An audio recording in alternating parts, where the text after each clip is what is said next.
Welcome back, everyone, to a Refined Mindset podcast. I'm Steve, the Director of Agent Growth and Success for River City Elite Properties slash Real Broker, team leader of the Vargas team, and associate broker. My name is Kevin. I'm with River City Elite Properties as well, and with the Vargas team as well. Awesome, awesome. Thank you, Kevin.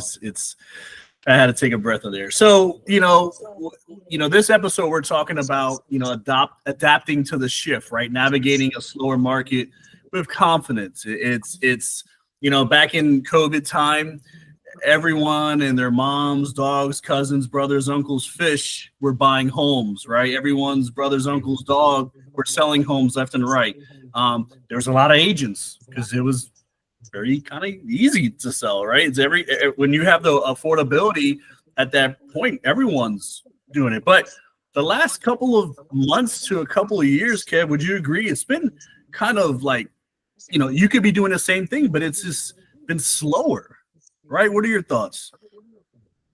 Yeah, I totally agree. I think that it's gotten a lot slower on both sides, not just buying, but also with selling. You have to put a lot more effort and really work your leads if you're looking for buyers, and if you have a house on the market, you really have to sell that house. Yeah, and it's funny because of that. It's like, what do they say that the definition of insanity is? You do the same things over and over and expect the different results. And this is a big challenge with a lot of top producing teams, agents, whatever it is. It's like, how do we navigate in this market now, right? What do we need to do to adjust our conversations, our routines? Are there different ways we should be lead generating for transactional?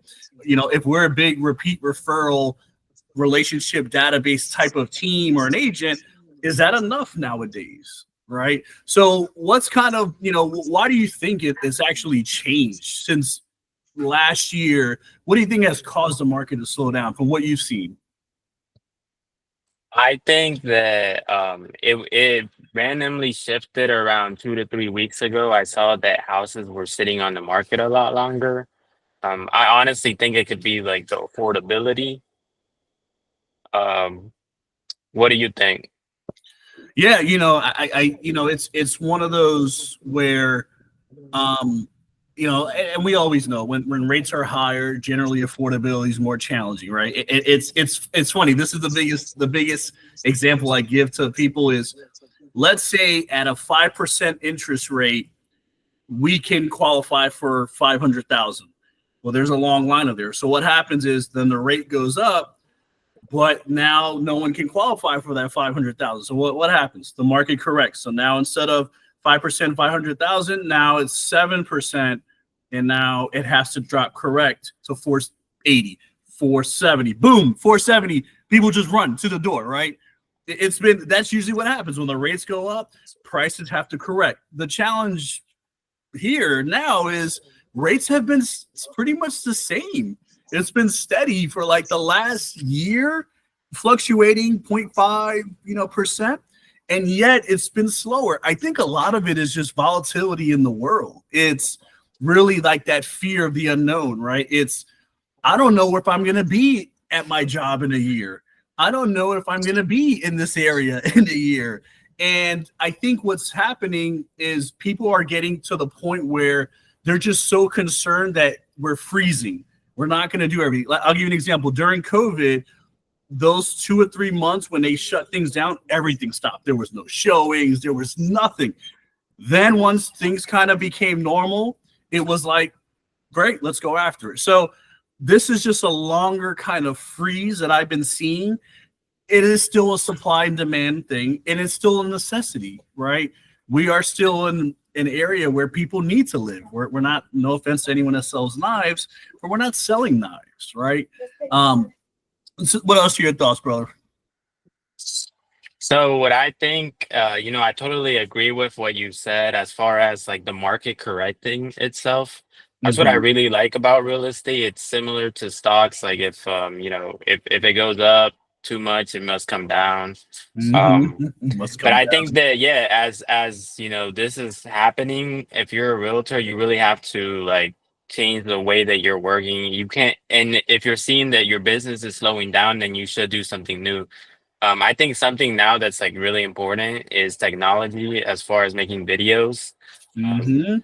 I mean, if you look everywhere and everywhere around the world, people are always on their phone. That's the one thing I noticed. Even when people are driving, I mean, people are swiping on their phone, just listening. If While they they're can't watch it, they're just listening. So driving. I mean, I definitely think that, taking advantage of what we have here is like very crucial, especially for people like in your database. If you have them as like friends or Mhm. followers on social media, it's just another way to get in touch with them without like directly talking to them. Like, hey, like, they see your post.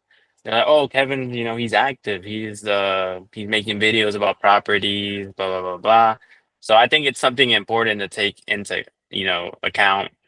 What are your thoughts on that? That I love that. I love that point. That's one of the things that what is one of the point of this whole episode is we have to let people know that there's still real estate that happens, right? And social media has grown so much to the point where we can use that to touch our database as another form of a touch in addition to everything else, and also to the have not mets, right? The ones that are maybe relocating to an area or whatever, right? And I think that's the biggest key that agents are forgetting. You said we have to still let people know that real estate still happens. It's a necessity, right? I've never seen anyone say, you know what, my lease is up, I'm just going to sit here and do nothing. Like, no, you have to figure something out.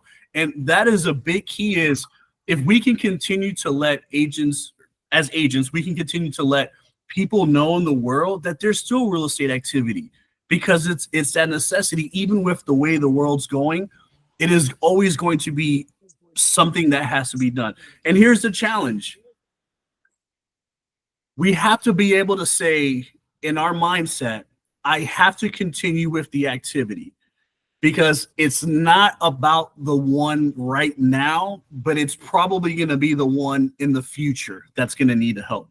If we can continue our mindset with that and say, I'm still the doctor of real estate, there's still patients out there that need me, I need to continue, right? So I love that, man. So what else has been working for you in terms of, or what have you seen that's been working in terms of being top of mind during these I times? think no, that's a great point. I also think that, with doing like content and everything, I think that not only does it show you like, that you're active, but it also gives the viewer like a different perspective on real estate. So then they're like, hey, like, there's still like activity going on. There's still people buying right now, even though the rates are high, blah, blah, blah, blah. Like, it's still happening, right? There's still a lot of homes being sold and a lot of homes, being bought. So it's something to, kind of like give like your viewer some interest and like, hey, like how are they doing it? I want to do it too. But I thought it Mm-hmm. wasn't possible at this time. How can I do it? And then that starts a conversation. Another thing that, I think that works is like just doing the stuff that already works, like Mm-hmm. reaching out to the people who are in your contacts or reaching out to people that follow you or you're friends with already, that doing like, I would say doing what's proven to work plus doing like something that is like proven to work as well, but it's just like a lot newer. Yeah, I agree. I think, and here's kind of what we can prescribe, right? As the doctor is we know for a fact that the biggest concern for most people is, what is the market? How is the market? What's the volatility of things?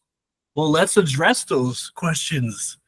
Hey, everyone, here's a post about it. Here's a social media, in a phone call. Hey, Kev, this is Steve. How you doing? How's it going? How's the family? Blah, blah, blah. By the way, just in case, this is just what's happening in the market, right? We're the educators for real estate. And if like, this is the challenge. People are scared of volatility. Let's help them understand what's really going on. That the world's not gonna crash in terms of the homes and all that stuff, right? So I love that. Giving market updates is another great thing. Like, in specifically to their subdivision is what I mean, right? Hey, do you know what's going on in this zip code and this subdivision, right?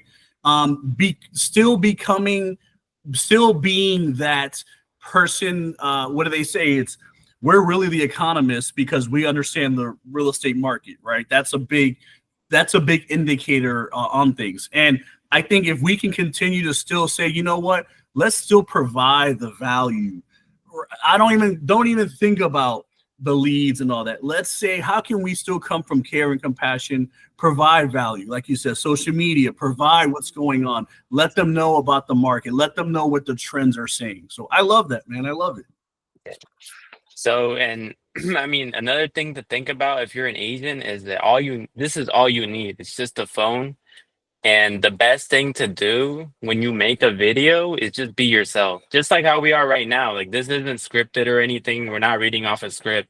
This is just like us being us. And that's what matters the most when you make a video, because when you meet your client in person, it's going to be the same person. They're already going to be comfortable with you. So I say the best thing to do is just be yourself. I love it. I love it. I love it. What other final takeaways you have?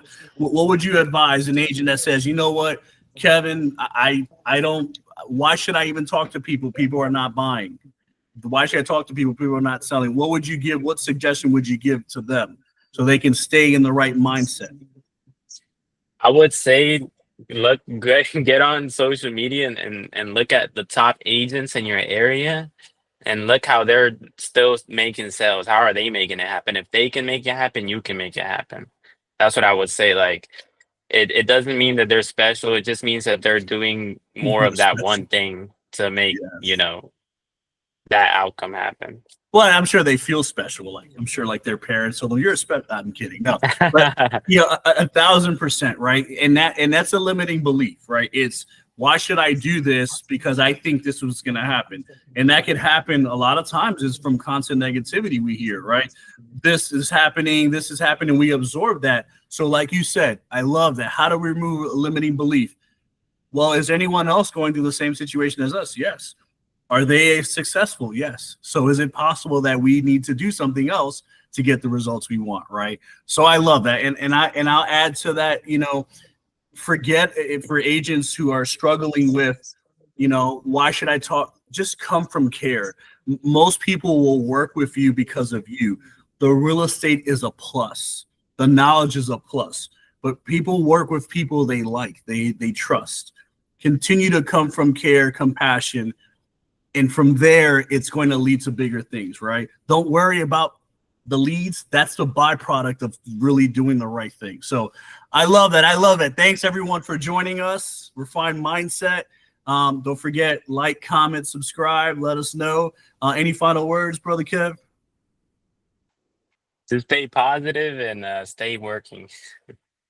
I love it. I love it. All right, everyone. Thanks for coming out.